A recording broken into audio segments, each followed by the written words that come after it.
الحمد للہ رب العالمین۔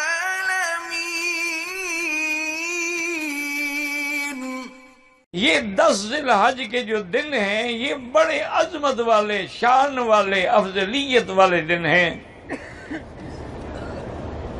اور یہی وہ دن ہیں، یاد رکھیں کہ موسیٰ علیہ السلام جب طور سینا پہ گئے تھے اللہ کے حکم کے مطابق، اور اللہ نے حکم دیا تھا کہ روزے رکھیں، تو آپ نے 30 روزے جو رکھے تھے وہ ذی القعدہ کے تھے۔ اس کے بعد آپ نے مسواک فرما لیا،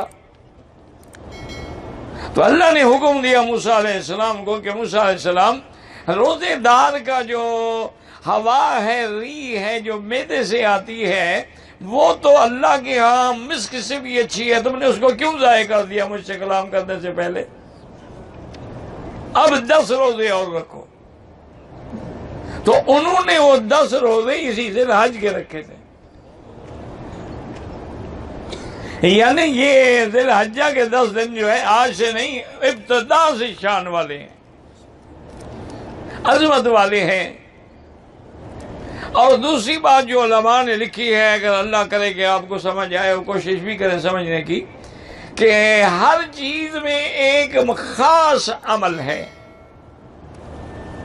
مثلا رمضان ہے، صرف روزہ ہی رکھنا ہے۔ صاحب نصاب ہے، سال کے بعد قربانی کرنی، ایک دن بس، 10، 11، 12۔ اگر صاحب نصاب ہے، ایک دفعہ سال میں زکوٰۃ دینی ہے، تو ایک ایک عمل ہوگا۔ نماز پڑھ رہا ہے، ضروری تو نہیں کہ روزہ بھی ہو۔ روزے کی حالت میں ضروری تو نہیں کہ نماز بھی پڑھ رہا ہو، لیکن یہ 10 ذی الحجہ کے ایسے دن ہیں جو ساری عبادات کا مجموعہ ہے،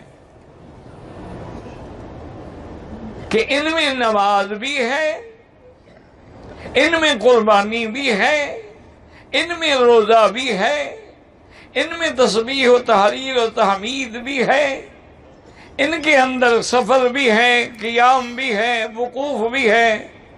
تو اس لیے یہ مجموعہ اعمال کے دن ہیں، اتنے اہم دن ہیں جن کی اللہ نے قسم کھائی ہے کہ والفجر ولیال